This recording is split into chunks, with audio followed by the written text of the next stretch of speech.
The federal election is in high gear, so is the Cambridge Chamber of Commerce. Welcome to our 2015 federal candidate interviews with those individuals seeking to be a member of Parliament for either Cambridge or the new federal riding of Kitchener South Hespeler. And today, I'm sitting down with Marwin Tabera from the new Kitchener South Cambridge riding. Marwin, how are you? Nice to meet you. Good. How are you? I'm just wonderful. Thanks for coming in and spending a few moments with us. I know you're probably a little bit exhausted from banging on door to door, so it gives you an opportunity to sit down and relax in here. Oh, anytime for small business. Yeah. I think it's critically important. As you can see, we don't hide our feelings here.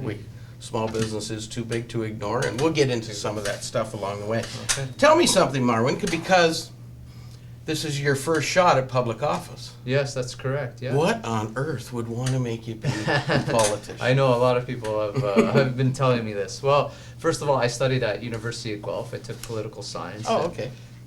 Politics is a passion of mine, and I really enjoyed it because I know that every decision and policy that government makes affects our lives and affects small business. So that's why I'm in it. I really want to make a change. Yeah, I think it's, and I think, that's a wonderful attitude to have, because I think it's less about you and it's more about what positive changes you can do for those of us who are working every single day in our community. Exactly. And it's critically important. So I congratulate you for that. Thank you. I think you're a little bit crazy sometimes, but you'll figure that out when and if you get there and have the pleasure of serving on behalf of the people.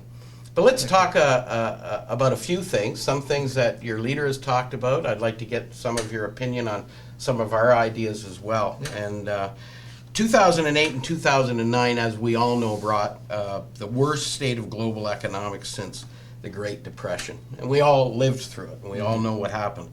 Your party at the time really questioned the government's plan that was in place to go forward on how they would prepare us and how they would carry us out through this economic downturn. But, we had to take on, the government of the day felt they had to take on deficits and invest in infrastructure. Now your leader is suggesting that we're still kind of in recession. We've maybe slipped back a little bit, and that now is the time to do a little bit more of the same. Invest in infrastructure and try and get the economy moving again. Why is this time different than it was the last time? Well, we're still in a recession, as you know. The economy's slowly getting better, but not at a rate that we want it to. So what the Liberal government wants to do is we want to lower tax rate from 22% down to 20.5% for families making $45,000 to $90,000. This will help bring money to middle-class families. So it will help them have more disposable income that will fuel the economy. That's what we want to do. You know what I think what's interesting about that to some degree is I can remember going through the 2008, 2009. My real concern and my input to the government at the time, because they always come to chambers of commerce and want to know what they should do in advance. My input was really to try and do a more consumer-driven stimulus package, and I think there was some consumer-driven stimulus. I think the home improvement legislation was to help that a little bit, but I think what I was trying to say to the government was, if we can get people, that time it was really automotive related. We were really, it was the big three that were hurting a lot. And I said, if you could put money in people's pockets so that they'll go out and buy that new car, where they feel confident buying that new car, maybe they would do that. But but that's a real challenge, because it's a challenge of whether or not you give the money to the individual and whether they actually spend it and do it. I think George Bush's little stimulus, when he sent $1,800 or whatever it was to every American, a lot of them just paid down their credit card or didn't buy something. If we look at middle-class families, ones that are raising children, they're the ones that are spending the most. They're the ones, and we're offering a child benefit plan that's offering, for an income making $45,000, we're offering roughly $2,000 more tax-free per year. So that's giving more money to middle-class families to help them with cost of raising their kids, and they will be spending that money, raising their kids and certain products that they need to raise their kids. And that Well, will you'll never get an argument from me that people need to have more of their tax money back, Yeah. back in their pocket, that's for sure. Well, we're investing right now, as you may have heard, Justin Trudeau announced a $125 billion infrastructure plan. So he's planning to bring in more infrastructure that will help create well-paying jobs, sustainable long-term jobs, and that will help a lot of individuals in our community and across the country. Yep, no, I get it. It's no surprise to the business world that the economy has slipped a little bit because, quite frankly, the business world will tell you, we've been chugging along since 2008. We haven't been bustling along, that's for sure. And frankly speaking, while the lawmakers in the ivory halls of Parliament have been working, that's, I think they had the impression out here that things were rosy and red and wonderful, but they haven't been real rosy. There's been sparks of it, but nothing's been really, really good. However, there are some issues that have held Canadian companies back, I think, and one being trade agreements. They're very slow to come into play, and we need to get trade agreements in place if we're going to be a global economy and we're going to function in a global economy. But also the trade barriers between the provinces. So, what's the Liberal Party's position on new trade agreements with other countries, but also interprovincial trade barriers? So we need to look for new trade with other countries.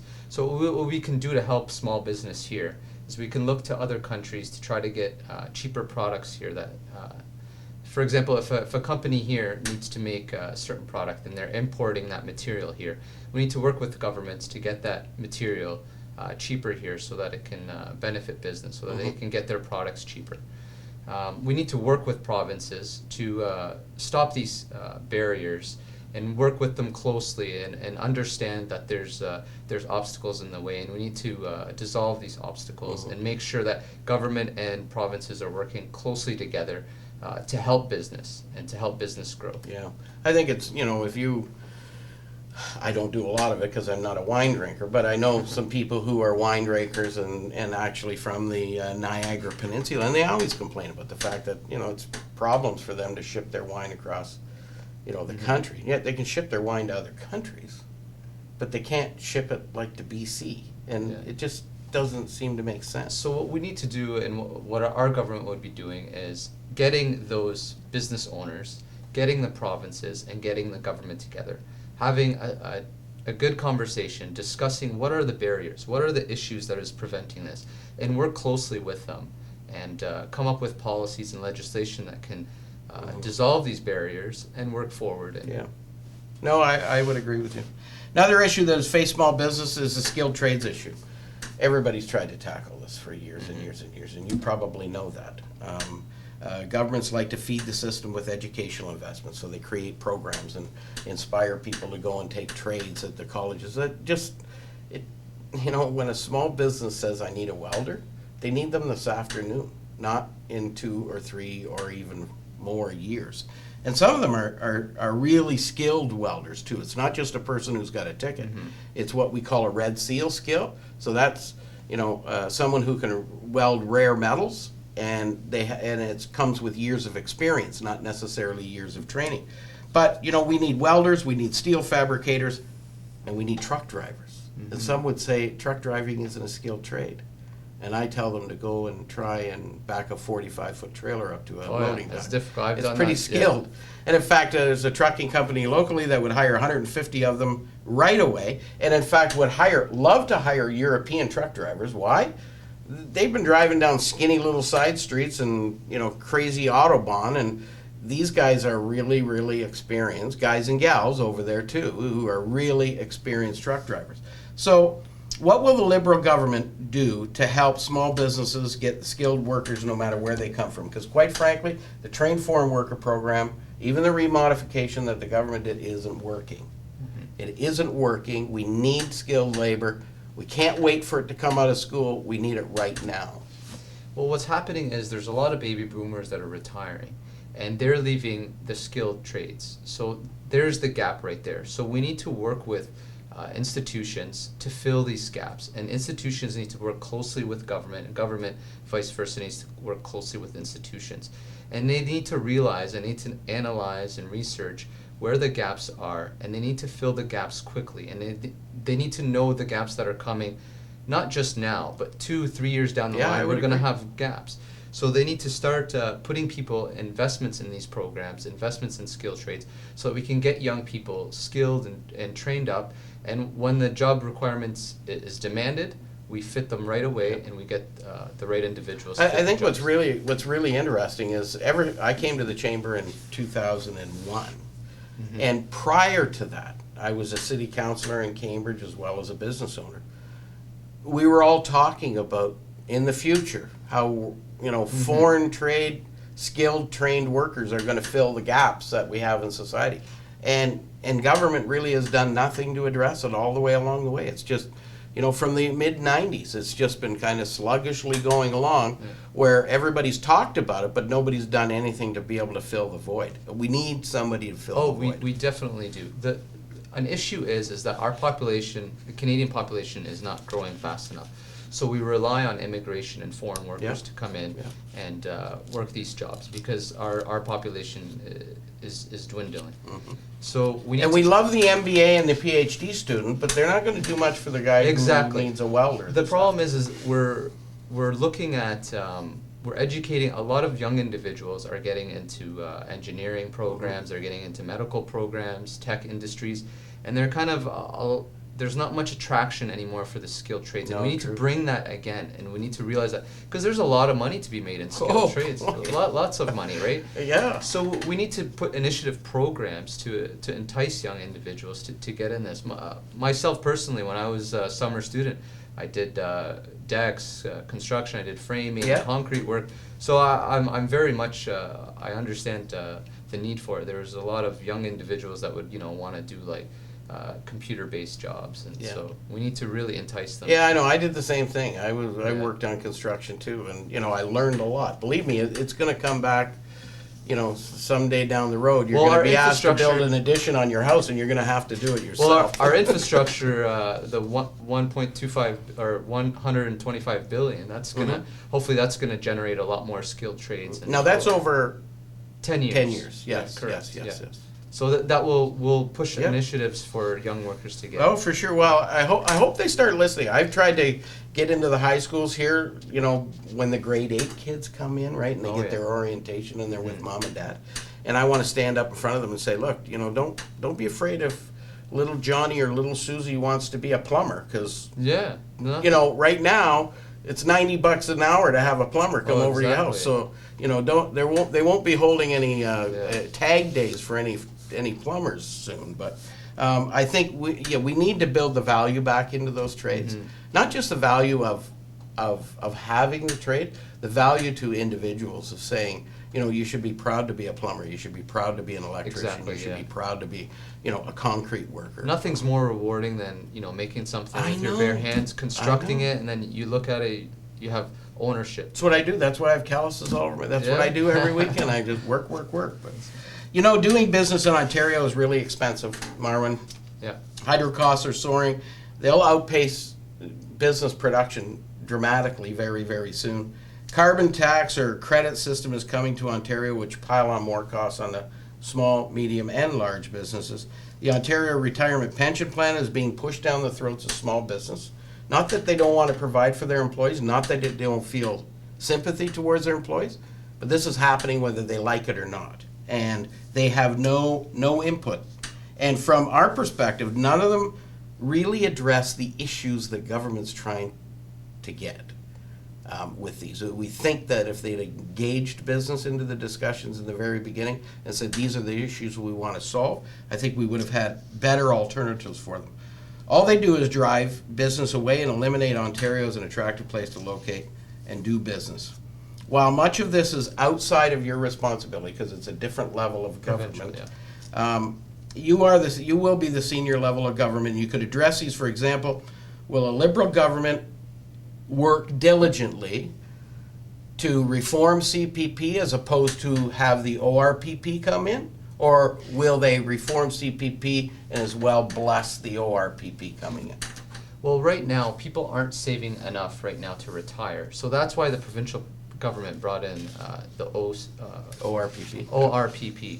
So if more individuals were saving, if there was more investment in Ontario, more jobs being grown, then more individuals would start saving more, and we wouldn't have this issue. So the main concern is, we're here today, is we need to strengthen small business. We need to get a thriving economy, and then all these issues will be minimal. I think what I prefer to see, and I know it's a challenge right now because we all know what the political landscape is between the federal and the provincial. I'd really like the provincial and the federal government to be sitting down and looking at what's best, not Work just closely together. not just for the people, because you can do what's best for the people, but if all of a sudden it starts to affect jobs, then some people are going to be out of work and not have any pension because they're not going to be contributing anything. So what the goal should be to work with businesses and say, how can we help these people save more money for their future? Quite frankly, if you really sit down and look at the ORPP, it's not going to be lucrative for even somebody who's got 40 years to work. Yeah. It's just not going to work as opposed to other vehicles. I'll give you a really good example. Right now, the Ford General Motors plan doesn't fit. And they have pretty good pension plans. Their people are retiring early and they have great plans, but they don't fit under the criteria of the ORPP.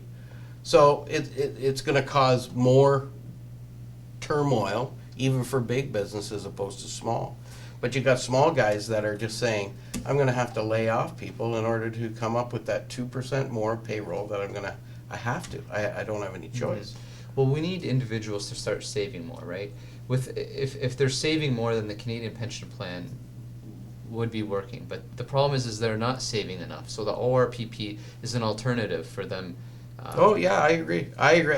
We have to find the right vehicle. Exactly. I'm a little bit concerned that the ORPP is not the right vehicle, but that's what. Yeah, but we will work closely with the province, and Very we good. will implement a good plan. Yeah, I think you will, because what's interesting is at the federal leader level, they've all been asked. Mr. Trudeau and Mr. Mulcair have been asked whether they would endorse the Ontario retirement pension plan, and neither of them have said outright, yes, we will. They have all talked about, and quite frankly, I think business looks at it and says, you know what, the CPP, enhancement to the CPP would be more attractive to us than instituting a brand new, because it puts us uncompetitive with other provinces. I believe your leader has promised a carbon tax system as well, added on to what Ontario wants to do. If this was brought in, your leader says Canada can be more competitive globally. However, adding cost to business doesn't seem to make much sense. How is he proposing to allow all of this stuff to be pile on maybe a federal carbon tax, and yet keeping us globally competitive? Well, we'll look first of all at region by region, case by case, because we can't pile onto small business. Small business is our economic engine here. We need to make sure that small business is not feeling the pinch, because when they feel the pinch, so too does our middle class. So we're looking at case by case basis, and from region to region, and we'll look at certain options, and we'll come together with business and work on a plan together. I think that's great. The cost of government has been out of control. No one will argue with that. 42% of our pay now goes to taxes. In the last 50 years, household income has gone up 500%, and taxes have risen 1,800%. So you don't have to be a mathematician to start putting up a graph on that and find out sometime in the future those two lines will meet. Government's need for money will outweigh our ability to be able to give it to them. So what will a Liberal government do to cut costs in government, to streamline government, and to maybe reduce the tax burden that Canadians have? Right now, as I mentioned before, we're reducing the income tax bracket from 22% down to 20.5% for individuals making $45,000 to $90,000. So that we're cutting taxes there. So that's what we want to do, is we want to cut taxes so that we have more money for middle class Canadians. Excellent. Scandals have been the highlight of every single government since I started following government, probably since you have as well. No one can claim to be the perfect party scandal-free, yet politicians think we forgot. And we really don't forget. We remember, and then when we remind them that remember, they say, yeah, but now it's different. And it really never does get different, because even this government said, no, we're going to be more responsible, we're going to be more guarded than others. And yet, we have Wallen and Duffy and Brazeau are in the headlines. They're largely in the headlines because they're conservatives, and that's the government of the day, and we should all probably to some degree understand that. But let's be nonpartisan. No one is innocent here. Everybody has had their challenges. From the Senate's perspective, there are only liberals and conservatives there, and a few independents. But everybody's had their day in the sun of being caught in scandals, because it's not necessarily the party. It comes down to the individual person. Even the NDP, although they don't have senators, we know that they've got a $2 million mess from their own members of parliament that they have to clean up as well. So let's face it, the Senate is a bit of an embarrassment. The NDP want to abolish it. The Conservatives would probably like to abolish it as well, but they're at least saying, no, we'd like to have an elected Senate. Mm-hmm. The Liberals, though, Justin Trudeau has said, no, I don't want to abolish it, and I don't want to have it elected. I want to reform it in some way, or maybe he hasn't dismissed direct elections. How would that look? What type of Senate would he like to see? Well, we don't want to jump in right away and say we want to abolish the Senate. That's not a good way to move something forward, a quick decision like that. So we want to look at reform. We want to take into consideration, we want to talk to intellectuals, we want to talk to lawmakers, and we want to look at a way to reform the Senate so that it works for the Canadians and works for all of us. Yeah, I think, I've always said it should have a function. And and if you make it responsible, then it will have that function. And in some manner or another, it needs to be responsible, because it's obviously not very responsible. Yeah, it's not functioning right now the way we'd like it to. That's why we want to reform it, so that it's functional for Canadians. Mm-hmm. Okay, great. Electoral reform always comes to the forefront in every single election. I believe that the Liberals have talked about proportional representation in fact, your leader has suggested he would strike an all-party committee to sit down and review electoral reform to see what's better than first past the post. Right now, we have first past the post. Quite frankly, as you well know, a party could get a majority mandate with 34% of the popular vote. Mm-hmm. Some people got trouble with that. I probably have trouble with that as well in principle. However, we'd have to abolish the British parliamentary system to make it effective, because what it would do, what proportional representation would do, is make it virtually impossible to ever have a majority government, and then nothing would get done. Well, no, if there's a lot of favor for example, a Liberal Party through the mass majority, then we could still get into a majority government. But what it does for a minority government is it forces each party to work together. And that's the reason why Parliament's broken, is because parties are not working together. We're having one majority government that's disregarding what other parties are saying and moving their policies forward, even though that it might not be policies that Canadians necessarily want. So it forces three parties, if not four, to come together and work together on bettering the country. I think what you would probably see with proportional representation, if it ever came in, you'd have parties coming out of the woodwork. Like you go into other jurisdictions, like in Israel, I don't know how many parties they got. They got all kinds. They'll never have a majority government. Now they don't want one, because their system works. Mm-hmm. And ours probably would too, but you'd probably end up with more than 3 or 4 or even 5 parties. You'd probably have 8 or 10 different parties that have different little, because they know proportionately they're going to get seats in the House, and their message is going to get sent somehow. Well, we'll look at other countries. For example, in Northern Europe, they have proportional representation. It's been working very well for years, and their voter turnout is a lot higher than ours. Yes, right? It is. So that might cause voter apathy. And I think that's what decrease. That's what Justin Trudeau said. Looking at voter apathy right now probably means we need to have a proportional representation. Because if I want to vote for a minority party, and I know that they don't have a chance of even getting a seat, then why am I going to waste my vote? You know, Exactly. A lot of Canadians are thinking that my vote is being wasted, Yeah. and they're not coming out to the polls. No, it's going to be an interesting debate, Yeah. one way or the other. Finally, our campaign is small businesses too big to ignore. 98.2% of all employer businesses in Canada, 98.2%, are under 100 employees. They're obviously small entrepreneurs. They're too busy to hold placards up and lobby on their own behalf.